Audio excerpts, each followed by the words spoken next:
வணக்கம் மக்களே. இந்த டிஷ் அவ்வளோ சிம்பிளானதும் சுவையானது கூட. இந்த சிம்பிளான ஸ்பெஷல் டிஷ் செய்யறதுக்கு இந்த பாவ் தேவைப்படும். ரொம்ப சாஃப்டா, ரொம்ப லைட்டா, சாப்பிடும் போதே அப்படியே கரையிற மாதிரி இருக்கும் இந்த பாவ். இது சால்ட்டி பிரெட், ஸ்வீட் பிரெட் இல்லைங்க. இந்த பாவ் சென்னையில எங்க கிடைக்குதுன்றது டிஎம்ல கேளுங்க, நான் உங்களுக்கு டீட்டெயில்ஸ் சொல்கிறேன். இப்போ ரெசிபிக்கு வரலாம்.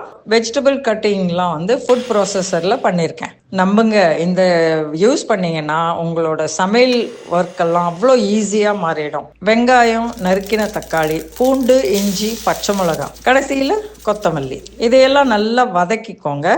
மஞ்சத்தூள், மிளகாய்த்தூள், சீரகத்தூள், உப்பு போட்டுட்டு எலுமிச்சை சாறை கடைசியில் பிழிஞ்சுக்கோங்க. இப்போ தேவையான அளவுக்கு தண்ணீர் சேர்த்துக்கணும். நீங்கள் எத்தனை பேருக்கு பண்ணுறீங்க, எத்தனை பாவு யூஸ் பண்ணுறீங்க அதை பொறுத்து. ரொம்ப தண்ணியாக ஆக்காமல், ரொம்பவும் கட்டியாக இருக்காமல், பாவு உடையாமல், களி மாதிரி ஆகாமல், கொஞ்சமாக முள்ளமாக திருப்பி திருப்பி விட்டு நீங்கள் அது எல்லா புளிப்பு, காரம், சுவையெல்லாம் உறிஞ்சு வரும்போது பட்டர் வேணும்னா மேலே சேர்த்துக்கலாம். இப்போ சூடாக சர்வ் பண்ணுங்க. குழந்தைங்க, பெரியவங்க எல்லாருக்கும் இது முக்கியமாக ரொம்ப பிடிச்சிருக்கும். இது ரொம்ப சீக்கிரமாக எளிதாக செய்யக்கூடிய ஒரு பிரேக்ஃபாஸ்ட். இதில் பிடிச்சிருந்ததுன்னா லைக் பண்ணுங்க, ஷேர் பண்ணுங்க. இப்படி சிம்பிளான டேஸ்டி ரெசிபிக்கு என்ன ஃபாலோ பண்ணுங்க. நன்றி மக்களே.